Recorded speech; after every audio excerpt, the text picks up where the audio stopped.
रणक्षेत्र पलटिला कलाहांडी लांजीगड़ स्थित वेदांत aluminium plant परिसर आउ ये हेउछि ठिका कर्मचारी और कंपनी सुरक्षाकर्मी मध्य संघर्षर चित्र।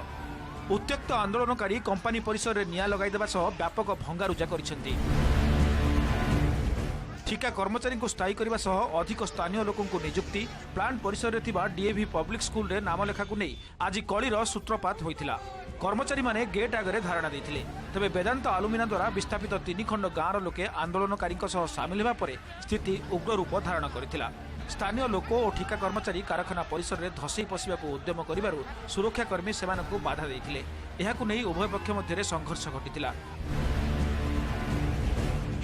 एथिरे जड़े ठिका कर्मचारी दीना पात्र और सुरक्षा दायित्व में थिबा Odisha industrial security force havildar सुजित कुमार मिंज मृत्यु होता बेले अन्य जड़े निखोज अछंती। घटना 30 रु अधिक आहत होई लांजीगड़ हॉस्पिटल रे भर्ती होइछंती।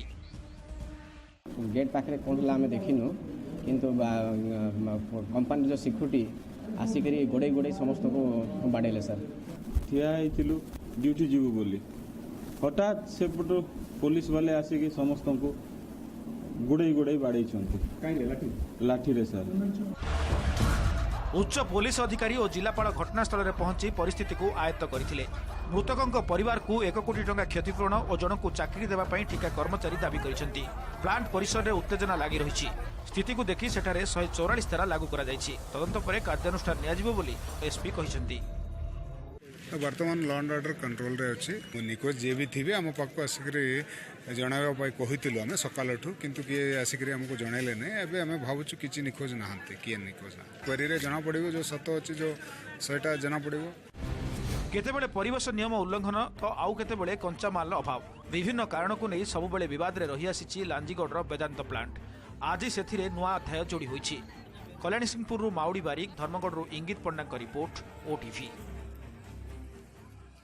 सेबड़े वेदांत प्लांट सम्मुखें घटिथिबा ए घटना सेमानकु मर्माहत करथिबा बेले मृतकों परिवार प्रति गभीर समवेदना जणाइथिबा वेदांत कंपनी पक्षरु सूचना दिया जायछि। एक विवृत्ति माध्यम कंपनीर मुखपात्र कहिसेंति जे घटना उपरे कर्तृपक्ष नजर रखिथिबा बेले कंपनी ए दिगरे सब प्रकार सहयोग जोगाई देब। आपस आलोचना माध्यम सब समस्यार समाधान हेबाकु थिबा बेले आंदोलनकारी माने कोनोसी प्रकार हिंसात्मक घटना न घटाइबा पई कंपनी पक्षरु निवेदन करा जायछि।